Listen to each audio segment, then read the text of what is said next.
퇴직 후 안정적인 수익을 만들 수 있을까? 퇴직 후 10년, 아니 20년 더 일할 수 있을까? 재취업도 힘든데 나도 창업을 해야 할까? 한 번쯤 생각해 보셨다면 영상 끝까지 시청해 주시기 바랍니다. 여러분, 50대 취준생이라고 들어보셨나요? 40대부터 권고사직을 받는 경우도 허다하고 정년까지 일하지 못하는 5060의 현실은 더 이상 놀랄 일도 아닙니다. 이 현상은 앞으로 더 심해질 겁니다. 새로운 노동력인 2030은 올라오고 AI 시대를 맞이해 일자리 시장은 급진적인 변화를 맞이하고 있기 때문입니다. 100세 시대의 고민이 깊어집니다.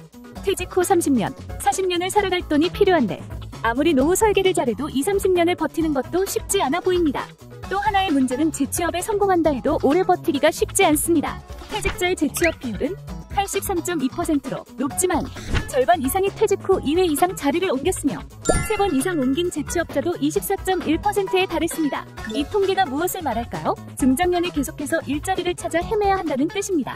그래서 누구나 한 번은 창업을 해야 한다는 사실을 깨닫고 자영업에 눈을 돌리게 됩니다. 하지만 특별한 기술, 전문성이 없이 시작하는 자영업은 편의점, 식당, 프랜차이즈 등 생계형 창업입니다.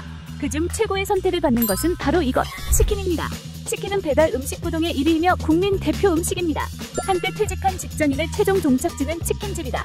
이과 문과의 종착지는 치킨집이다라는 우스갯소리가 돌기도 했습니다. 그만큼 치킨집 창업이 많았고 실제로 우리나라에는 치킨집이 많습니다. 전국의 치킨 전문점 사업체 수는 총 38,099개. 서울을 예시로 들어볼게요. 서울 치킨 전문점 총 6,747개. 서울대지 면적 21만 9,187km. 반경 100m마다 치킨 전문점이 한 개씩 있다는 얘기입니다.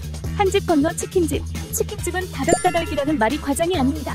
실제로 옛날식 통닭, 참수통닭, 구운닭, 프랜차이즈 닭까지 동네에서 거의 모든 브랜드의 치킨을 먹을 수 있는 세상입니다. 최근에는 편의점에서 낮게 포장 판매 치킨 제품들을 출시하며 치킨 시장에 뛰어들었습니다. 별에서 온 그대 전지현이 치킨을 먹고 도깨비에선 유인나가 치킨을 팔고 극한 직업 유승용과 형사들의 치킨 창업은 대성공을 이루지만 실제 현실은 어떨까요?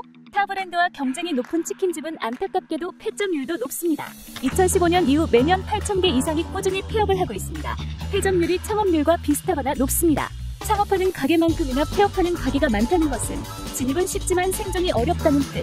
이젠 치킨 말고 다른 업종을 고민할 때가 왔습니다. 다른 업종에 비해 잘 알려지지 않았지만 소규모 창업이 가능하며 안정적 수익이 가능한 업종이 있습니다. 바로 용달, 화물운송, 화물기사입니다. 혹시 엄청난 물량 혹은 위험한 자재를 싣고 고속도로를 달리는 거대한 화물차를 생각하시나요? 아닙니다. 최근 퇴직자들을 중심으로 각광받는 창업인 화물운송은 화물주선 업체에서 담당 지역을 할당받고 그 지역 내에 배달되어야 하는 다양한 택배들을 주문자에게 운송하는 일입니다. 쿠팡 등의 플랫폼에서는 업무 효율이 극대화를 위해 화물기사를 직접 고용하지 않고 전문 화물 운송 업체와 일을 하거든요. 이 화물 운송 업체가 자기 차량을 가진 기사님들에게 화물 주선을 하는 것입니다. 화물 운송 업체는 거래처를 확보하는 영업을 하고 자기 차량을 가진 기사님은 이 시스템을 통해 배송에만 집중하는 독립적인 사업자가 되는 겁니다. 이 화물 운송에 필요한 것은 많진 않습니다. 화물 운송 자격증, 화물 차량 구매, 영업용 노란색 번호판 임대, 화물용품 구매, 보험 진행, 이 과정들의 비용이 대략 5천만 원입니다. 중고 차량 구매를 기준으로 했을 때의 금액입니다. 보증금, 권리금, 시설금, 인건비를 감당해야 하는 외식업 창업에 비하면 초기 투자 비용의 부담이 낮습니다. 그리고 제일 중요한 것, 바로 안전한 수익성 부분입니다.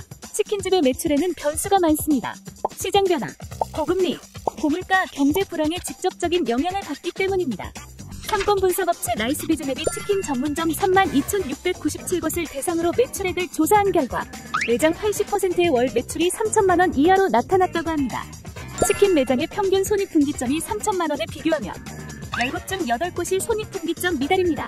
이에 비해 화물운송은 주간, 야간, 일의 숙련도에 따라 다르지만 월 400에서 1,000만 원 이상의 수익을 창출합니다. 시간 운영이 자유로운 것도 장점입니다.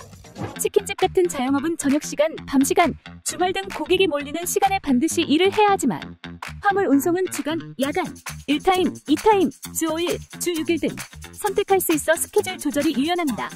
이는 가족 친구와의 여가 시간을 가능하게 합니다. 단점도 있습니다. 체력적인 부분입니다. 몸을 계속 움직여야 하니까요. 그러나 치킨 창업 역시 체력 소모가 큰 업종입니다. 고강도, 장시간 노동이 요구되니까요. 게다가 마케팅도 신경 쓰고 손님 응대의 스트레스까지 생각하면 자영업은 정신적 피로도 높습니다. 화물기사 일은 배송에만 집중하면 되니 가게 운영보다 스트레스가 적습니다. 건강하기만 하면 나이와 성별에 상관없이 계속 일할 수 있는 것도 장점입니다. 지속성이 높으니 재취업의 불안과 악순환을 반복하지 않아도 됩니다. 사람들은 각자가 잘하는 일, 선호하는 업무가 다르므로 이를 선택할 때 고려하는 우선순위 역시 다를 것입니다. 그러나 초기 투자 비용, 유연한 근무 시간, 수익 안정성, 직업 지속성에서 강점이 있는 화물기사 일은 퇴직 후 창업 그리고 제2의 직업으로 괜찮은 선택지입니다. 진입도 쉽고 생존 역시 어렵지 않습니다. 전자상거래와 물류산업의 성장으로 화물기사의 수요는 계속 증가하고 있으며 노하우와 경험이 쌓일수록 높은 수익을 기대할 수 있으니까요. 화물기사 일에 관심이 생기시나요? 만약 그러시다면 두 가지만 기억하세요. 그것은 안전한 시작과 안정적 유지입니다.